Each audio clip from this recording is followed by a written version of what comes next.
যেভাবে নির্মমভাবে গুলি করে হত্যা করা হয়েছে তারই প্রতিবাদে আজকের এই বিক্ষোভ। সাবেক এমপি মহোদয়, আপনাকেও বলে দিতে চাই, গোপালপুরের রক্ত নিয়ে খেলেছেন। এই গোপালপুরের মানুষ আপনার এই মঞ্জুরের রক্তের বদলা দিবে, আপনাকে জবাব দেওয়া হবে ইনশাল্লাহ।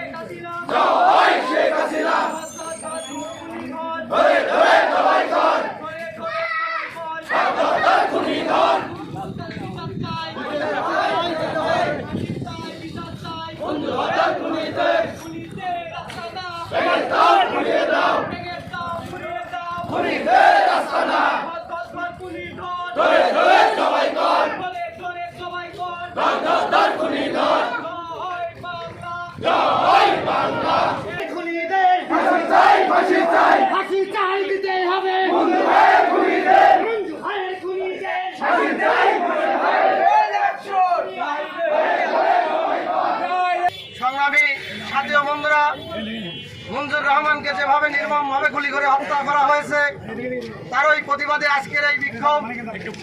আজ এই বিক্ষোভ থেকে আমরা বলতে চাই, মঞ্জুর রহমানের খুনিদের অতি দ্রুত গ্রেফতার করে আইনের আওতায় এনে তাদেরকে ফাঁসিতে ঝোলানো হোক। এরাই আজকে আমাদের আওয়ামী লীগের দাবি। আমরা গোপালপুর পৌর আওয়ামী লীগের পক্ষ থেকে তারই প্রতিবাদে আজকের এই আলোচনা সভা প্রথম মিছিল। আমরা চাই আগামী 3 দিনের মধ্যে এই খুনিদের গ্রেফতার এবং শাস্তি দাবি করছি। এবং এই গোপালপুর আর কত মায়ের বুক খালি হবে, আর কত ভাই হারাবে, আর কত বোন ভাইকে হারাবে। আমরা এর তীব্র প্রতিবাদ জানাচ্ছি। আমরা শান্তিপ্রিয় মানুষ, আমরা গোপালপুরে শান্তিতে থাকতে চাই। গোপালপুর পৌরসভা পৌর আওয়ামী লীগের সংগ্রামী সহসভাপতিকে নৃশংসভাবে ওই টুমনের নেতৃত্বে এই রবিউলের দোকানে নৃশংসভাবে গুলি করে হত্যা করা হয়। তারই প্রতিবাদে আজকে এই বিক্ষোভ সমাবেশ। আমরা এই বিক্ষোভ সমাবেশ থেকে শুধু একটি কথাই বলতে চাই, আইনের প্রতি শ্রদ্ধা রেখে একটি কথাই বলতে চাই, অতি দ্রুত এই হত্যাকারীদের বিচারের আওতায় এনে তাদের বিচার কাজ এবং তাদের শাস্তি দেওয়া হোক।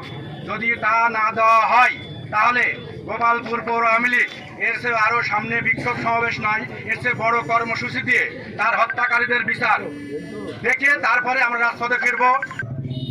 গত সময়ে আমরা দেখেছি 2014 সাল থেকে 18 সাল পর্যন্ত আমাদের প্রান্তীয় অভিভাবক, বর্তমান সংসদ সদস্য অ্যাডভোকেট আবুল কালাম আজাদের সময় এই সকল সন্ত্রাসীরা গর্তে লুকিয়েছিল।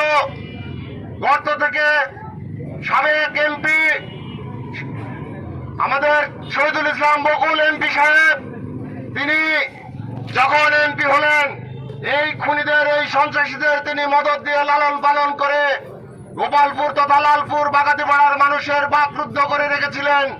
যার ফলশ্রুতিতে গত নির্বাচনে স্বতন্ত্র প্রার্থী হয়েও আমাদের প্রিয় নেতা অ্যাডভোকেট আবুল কালাম আজাদ এমপি মনোনীত হয়েছেন। আর এটাই সহ্য করতে না পেরে আমাদের প্রিয় মঞ্জুর, যার পরিবার জন্মলগ্ন থেকে শহীদ মমতাজউদ্দিনের সাথে রাজনীতি করেন, অ্যাডভোকেট আবুল কালাম আজাদের দায়িত্ব নিয়ে গোপালপুরে রাজনীতি করতেন। আর তারই ফলশ্রুতিতে এই সাবেক এমপি শহীদুল ইসলাম বকুল সহ তার গংরা গত 7-8 দিন আগে তার বাড়িতে দাওয়াত খেয়ে আমার এই মঞ্জুরকে খুনের পরিকল্পনা করে তাকে নৃশংসভাবে পরশুদিন গুলি করে হত্যা করেছে। আমরা এর প্রতিবাদ জানাই এবং বিচার চাই। সঙ্গে শহীদুল ইসলাম বকুল এমপি মহোদয়, সাবেক এমপি মহোদয়, আপনাকেও বলে দিতে চাই, গোপালপুরের রক্ত নিয়ে খেলেছেন। এই গোপালপুরের মানুষ আপনার এই মঞ্জুরের রক্তের বদলা দিবে, আপনাকে জবাব দেওয়া হবে ইনশাল্লাহ। আরেকটি কথা, যতক্ষণ পর্যন্ত এই মঞ্জুর হত্যাকারীরা আইনের আওতায় এসে বিচারে না ফিরে যাবে, তাদের বিচার না হবে, আমরা আজকে ওয়াদা করে যেতে চাই, এই গোপালপুরের মাটিতে তাদের ছায়া পড়তে দেওয়া হবে না, তাদের পরিবার পরিজনদের শান্তিতে থাকতে দেওয়া হবে না।